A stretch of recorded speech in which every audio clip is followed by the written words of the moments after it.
afternoon. I'm Charles Lejano. This is One News Now. The Education Department has postponed the resumption of classes to October 5, following a memorandum from the Office of the President.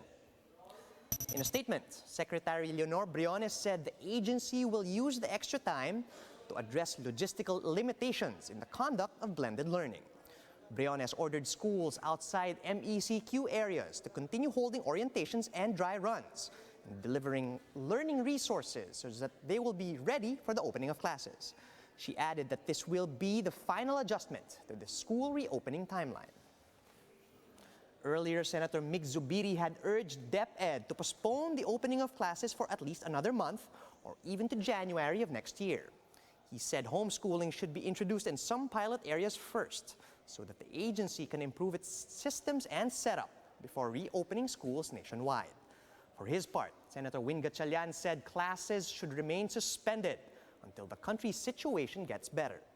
The lawmaker added that forcing parents and teachers to interact with other people, like when they receive modules or travel to school, will just worsen the transmission of COVID-19. The government is rolling out a new COVID-19 measure highlighting the importance of discipline amid the pandemic. To tell us more about this, we have Greg Gregorio. He's reporting live from Marikina. Greg, could you tell us more about this new campaign? Yes, Charles, the DILG and the DOH launched a joint campaign today called Bida ang May Disiplina Solusyon sa COVID-19 campaign. The government reiterates that the public's behavior is just as important as the protocols implemented by the government in response to the pandemic. Under the program, each local government unit is tasked to form their respective barangay disciplina brigades to strictly implement minimum health protocols.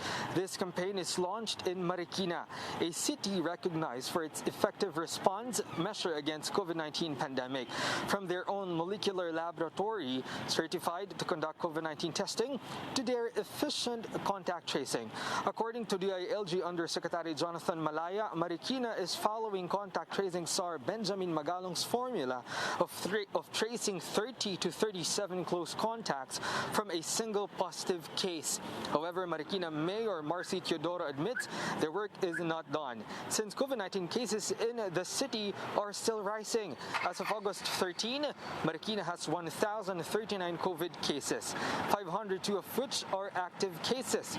Starting today, clustered home lockdowns are being implemented in 3 barangays with clustering of cases. Citation tickets and penalties will also be handed out to individuals and establishments violating minimum health protocols. Charles, Health Secretary Francisco Duque III mentioned that the Sputnik V vaccine from Russia still has to undergo regulatory procedures.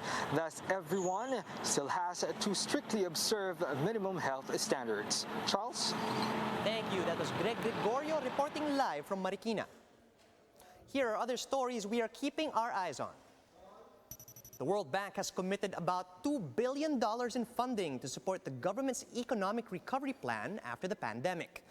The projects include social protection initiatives for vulnerable households, as well as programs to boost the government's capabilities in delivering distance learning.